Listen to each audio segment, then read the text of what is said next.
Ma'am, ano ba ang fitter at saka welder, ma'am? So, ang tanong na to ay obviously para sa mga baguhan or sa mga wala pang background sa construction. Kaya for today's video, tara, sagutin natin yan. Karamihan sa construction companies, ang fitter at ang welder ay laging magkatandem yan. Magkasama at magpartner yan sa trabaho. Pero bawat isa ay may kanya-kanyang rule sa trabaho na ginagampanan. Ang fitter at welder ay may mga kategorya din. Pero ang mga babanggitin ko lang dito ay ang common or mas kilala sa construction site. Ito ay ang mga structural fitter, pipe fitter, at mechanical fitter. At sa welder naman, ito ay ang mga plate or structural welder at mga pipe welder. Malawak din kasi ang scope or sakop ng trabaho ng fitter at welder kung ito ay pag-uusapan. Kaya para hindi masyadong komplikado, ipapaliwanag ko na lang ito sa paraang madaling maunawaan ng lahat.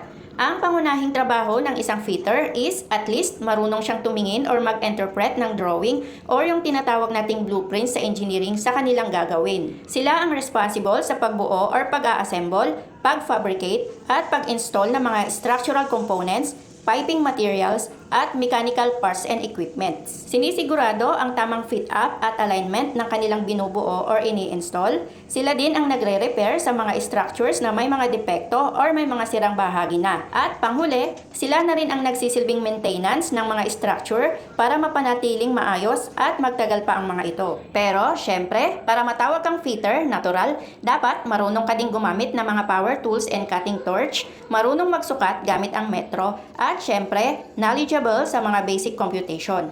Samantalang ang mga welder, sila naman ang katuwang ng fitter sa pag-a-assemble, sa pag-fit up, at pag-install ng kanilang ginagawang structure. Ang welder naman ang responsable sa pagdidikit ng mga bakal na binubuo at ginagawa nila sa pamamagitan ng paggamit ng welding. Sinisiguro ng welder na tama, maayos, at maganda ang pagkakadikit ng mga bakal na kanilang ina-assemble or ikinakabit.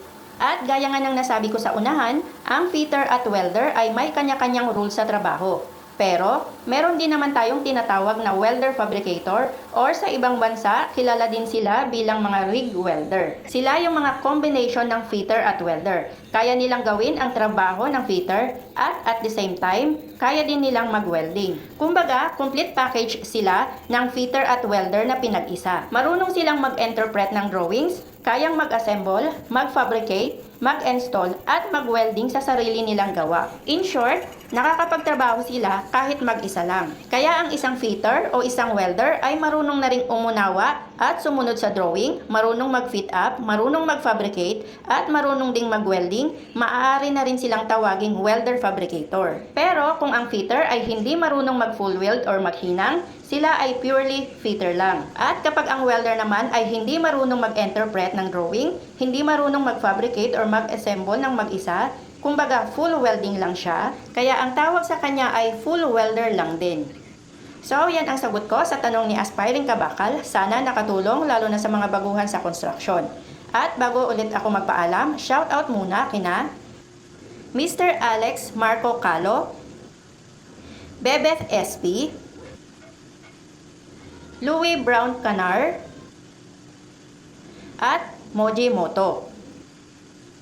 Salamat po sa patuloy na suporta at panonood ng aking mga boring na video. Thank you for watching. See you next time. Bye!